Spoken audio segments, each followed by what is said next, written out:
विदर्भ देश के राजा सत्यरथ थे।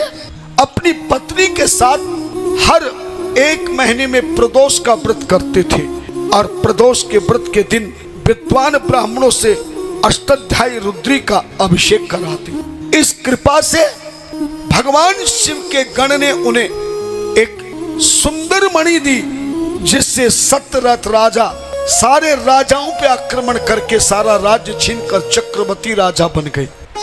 तब सारे राजा उनके शत्रु बन गए। एक दिन सारे राजाओं ने इकट्ठा होकर, जब राजा सत्यरथ प्रदोष पूजन कर रहे थे, लेकिन उनकी पत्नी गर्भवती थी। कभी भी किसी भी गर्भवती नारी को शिव जी के मंदिर में भूल कर नहीं जाना चाहिए। गर्भवती नारी को अपने पूजा घर में शिवलिंग की पूजा गर्भवती नारी को नहीं करनी चाहिए। जब तक बच्चे को जन्म ना दे तब तक शिव की पूजा ना करे, शिवलिंग के दर्शन ना करे, शिवलिंग को हाथ न लगाए। केवल गर्भवती नारी के लिए कह रहा हूं, जो मां बनने वाली हो, गर्भवती नारी को कभी भी भोलेनाथ की पूजा ना करे, भगवान कृष्ण की पूजा करे, राम की पूजा करे। और क्योंकि गर्भ में 9 महीने के में जैसे ही 4 महीने बीते तो नारी को खूब आराम करना चाहिए, कोई काम नहीं करना चाहिए, गर्भ की रक्षा करनी चाहिए।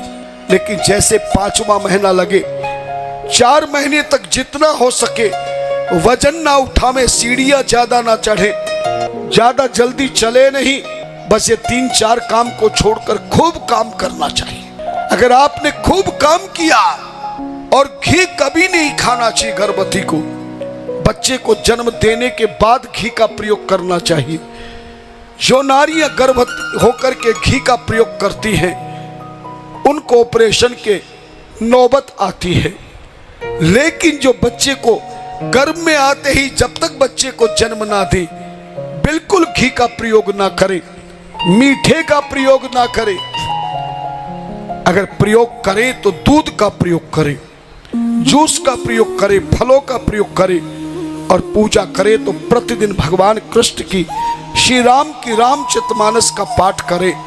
जहाँ भगवान श्री राम का जन्म उत्सव की लीला है, भागवत में जहाँ कृष्ण की लीला है, अपने शयन कक्ष में जिस पलंग पर सोए ठीक उसके सामने भगवान कृष्ण की, श्री राम जी की छोटे बालक के रूप वाली फोटो लगाकर प्रतिदिन रामचरितमानस के बालकांड का जन्म उत्सव, श्रीमद् भागवत का कृष्ण का जन्म उत्सव का पाठ करने से, क्योंकि गर्भ में जो बालक 5वें महीने से जो कुछ माता सोचती है, खाती पीती है, मन में सोचती है, बालक पर उसी का असर होता है।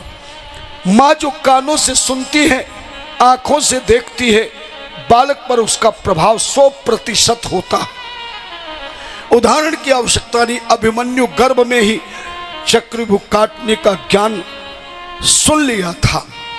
इसलिए गर्भ में अगर बच्चे को अच्छा जन्म देना हो, क्योंकि पुत्रवती युवती जग सोई, केवल जन्म देने से नहीं, आपकी संतान भगवान की सत्संग सुनने वाली हो, हाथों से दान करने वाली हो, तीर्थ यात्रा कराने वाली हो, भगवान का भजन यजन सृजन करने वाली हो। जरा इन्हें उठा दो, हाँ पास वाले, हाँ इन्हीं को, हाँ जरा इनके थोड़ा ध्यान, समाधि मत लगाइए। मेरा चश्मा नजर का नहीं, कमरे में देखना मैं चश्मा नहीं लगाता, केवल आपको देखने के लिए चश्मा लगाता हूँ। और जिसकी ओर चश्मा चला जाता उसका बाहर तक का नहीं, हृदय की बात भी पता लग जाता है। कौन सो रही है, कौन रो रही है, कौन खो रही है, और कौन पुण्य का बीज बो रही है, और कौन पापों को धो रही है ना। और कथा कैसी हो रही है, ये सब बातों को समझने के लिए मैंने ये चश्मा लगा रखा है, वरना तो ठाकुर जी की खूब कृपा है मेरे। ध्यान देना। सो जी महाराज कहते हैं, इस तरह से सारे राजाओं ने विदर्भ देश के राजा का, विदर्भ देश के राजा सत्य पे आक्रमण किया, राजा को मार दिया। रानी गर्भवती थी, बच्चे को जन्म दिया, पर प्यास लगी तो तालाब में पानी पीने गई। तभी मगरमच्छ ने रानी को पकड़ लिया और तालाब में डुबो दिया। बालक अनाथ हो गया, रोने लगा। तब एक ब्राह्मण की पत्नी छोटे से बालक को गोदी में लेकर घर जा रही थी। बच्चे को रोता देखकर खड़ी हो गई, मन में सोचने लगी किसका बालक है। तब भोलेनाथ भिखारी का रूप बनाकर उस ब्राह्मण की पत्नी विधवा को बताया, ये सत्यरथ का राजकुमार है। पिता को दुश्मनों ने मार दिया, मां मगरमच्छ ने पकड़ लिया। तू ले जा, इस बालक का पालन कर, तेरा कल्याण होगा। तब मां उस बालक को ले गई, पालन पोषण किया, अंतिम में वो राजा बना, वापस राज्य मिला, नागों की कन्याओं से विवाह हुआ और ब्राह्मण की पत्नी के बेटे को महामंत्री बनाया और विधवा ब्राह्मणी राजमाता बनकर आज भी उसकी कथा सुनी जाती।